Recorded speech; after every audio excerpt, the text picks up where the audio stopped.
So, what intrigued you about starring in a horror movie like this? I mean, it's completely different from Seventh Heaven and some other That's stuff. probably why I was intrigued by it, because it was completely different than anything I've ever done. Also, I love horror films and thrillers and suspense and all that kind of stuff. I love all that. And it was an incredibly huge challenge to, first of all, I mean, step into the shoes of this cult classic and try to, you know, modernize it and make it a remake, but Right. its own thing as well. I was looking for a challenge, and I definitely got it. That's for sure. Where did you see it? No, Okay, so then you don't know how scary it could be. I don't. I've heard a lot of things. I heard a lot of it's relentless, it's terrifying. I don't know yet. Relentless. Good. Yeah, because there's I'm some hoping. scenes that are really intense, which making it, you probably don't even realize what you're You don't. coming up with here. You don't realize it at all because you don't know if it's good or if it's bad. Some days you really think, wow, this might be crap. And other days you're like, wow, I think this is great.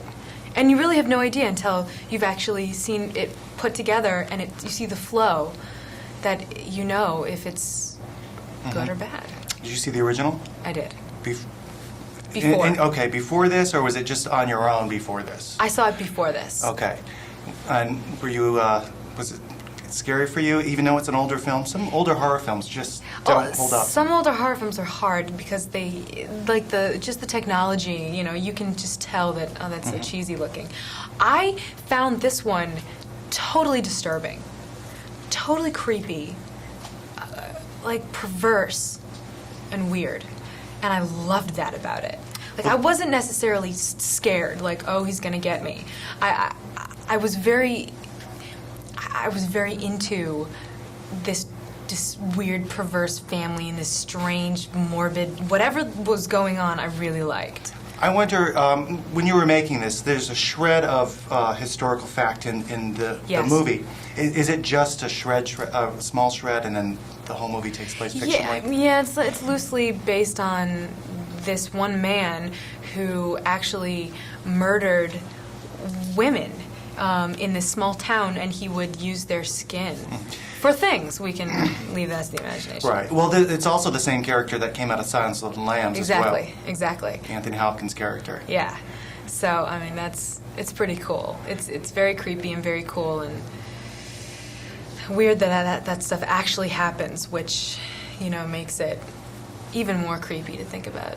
This one, I don't know, I can't remember from the first one. This one doesn't really show a lot of gore. It just implies it. Yeah. And you gotta look away from the screen. You think something's gonna happen. Some does. Yeah, we have some gore, but I think that's what's really unique about this movie. It stands on its own, and it's very stylized and pays a lot of attention to the detail, the beautiful aspect of it, even though all this crazy, horrible stuff is going on, and we let your imagination kind of do its thing. What do you mean, beautiful aspect of it? Well, it's beautiful. The way it's shot, the lighting, it's this amazing looking canvas with these sick things happening and this terror ensuing all over the place. And it's like this weird mix of beautiful and like death. It's like this weird thing. And I think allowing the imagination to each person's own mind to create what happened, and you know, you can just get an idea of what's going on, makes it all the more scary. We can wrap it. Okay.